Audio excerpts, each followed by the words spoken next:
Lanjutkan dengan 5 saksi yang memberikan kesaksian untuk salah satu terpidana bernama Rivaldi dan dilanjutkan dengan kesaksian 5 saksi untuk terpidana Hadi, Eko Jaya dan juga Supriyanto dan ditutup dengan kesaksian oleh Saka Tatal. Dan kita akan bergabung dari Pengadilan Negeri Cirebon. Di sana sudah ada rekan Francisca Rati yang akan melaporkan langsung bagaimana perkembangan terkini setelah sidang. Rati, apa yang bisa Anda sampaikan setelah sidang hari ini? Sudah adakah tanggapan lebih lanjut dari tim kuasa hukum atau pemohon setelah sidang hari ini digelar?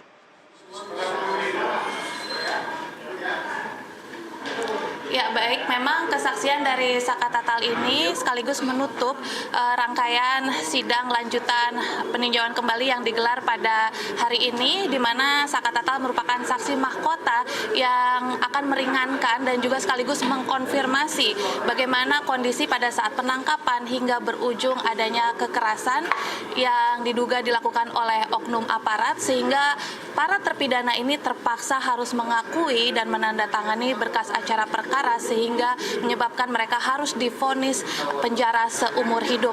Dan untuk itu kami sudah bergabung dengan Pak Otto Hasibuan selaku Ketua Umum Pradi yang sekaligus menjadi Ketua Umum dari tim kuasa hukum para terpidana. Bagaimana Pak Otto, hasil dari persidangan kali ini, apa fakta-fakta baru yang terungkap dari kesaksian Saka Tatal?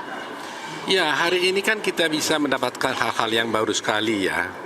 Satu contoh paling mudah, kita baru tahu sekarang ini di dalam pemeriksaan perkaranya Saka Tatal saja, ternyata saksi-saksi yang lain ini tidak pernah dihadirkan.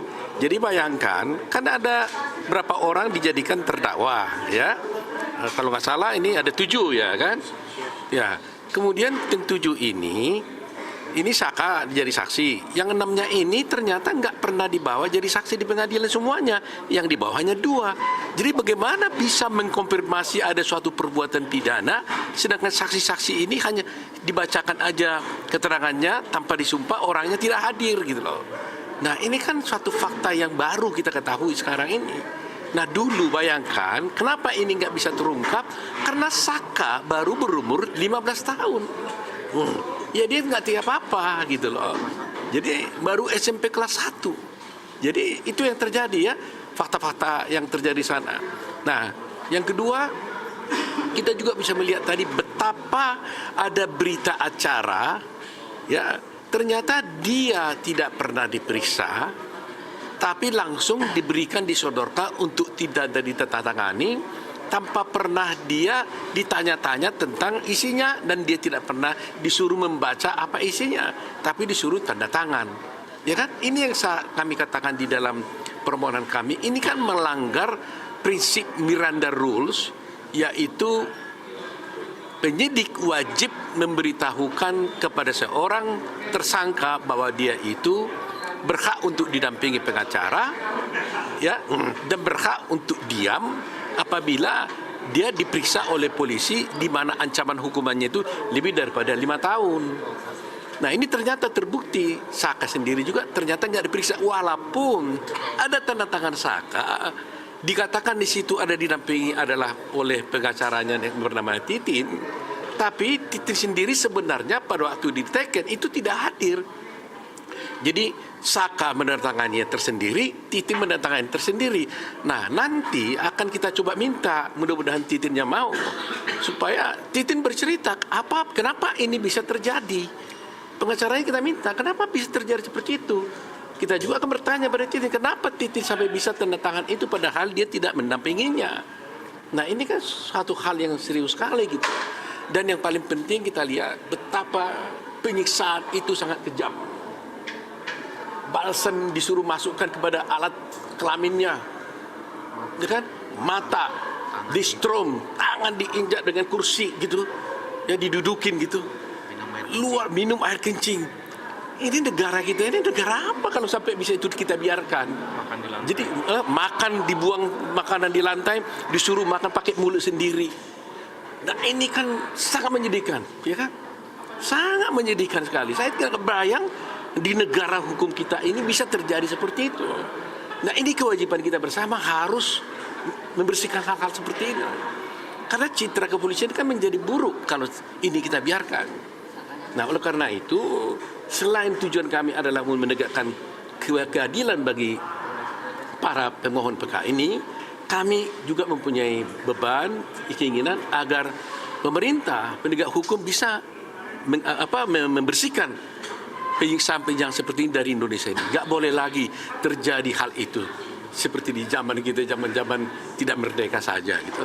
Ya. Gitu. Baik, Pak Oto, mungkin singkat saja.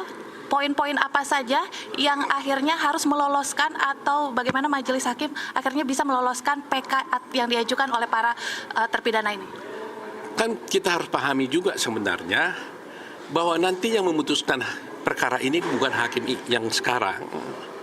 Hakim sekarang ini hanya memimpin sidang, menampung semua hal-hal yang kita sampaikan, kemudian majelis hakim akan memberikan pendapat tentang yang terhadap kasus ini, baru nanti ini dikirim ke Mahkamah Agung untuk diputus ke Mahkamah Agung. Itu sebabnya dari tadi kami mengatakan supaya majelis hakim itu mempunyai gambaran yang utuh tentang kejadian ini, kami minta supaya kita melakukan persidangan di tempat. Nah, kalau itu terjadi, maka kalau tanda hal-hal apa yang lolos, semua novum ini kami sudah buktikan.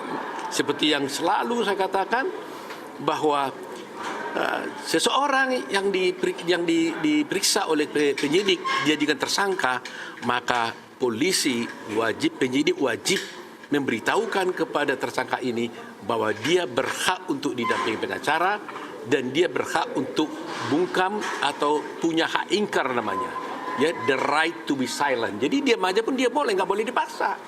Tidak harus ngomong dia. Karena apa? Setiap keterangan yang dia berikan sama tersangka ini dapat memberatkan dia. Jadi undang-undang memberikan the right to be silent, ada hak untuk diam. Itulah yang salah satu bagian daripada Miranda Rules yang sudah diadopsi di dalam KUHP kita. Ya, itu. Terima kasih Pak Oto Hasibuan dan juga tim kuasa hukum dari Pradi yang mewakili para terpidana yang mengajukan peninjauan kembali. Tentunya persidangan esok akan menarik juga untuk disimak karena akan ada kembali menghadirkan 16 saksi, di mana masih menghadirkan saksi alibi, saksi fakta dan juga novum yang akan dihadirkan. Lantas bagaimana nanti hasil dari persidangan, akankah ada fakta-fakta atau bukti baru yang sekaligus mengkonfirmasi sebenarnya rangkaian peristiwa yang terjadi di tahun 2016 silam? Tentunya kami akan menantikan di persidangan selanjutnya. Sementara demikian. Francisca Rati, terima kasih untuk informasinya. Selamat kembali bertugas.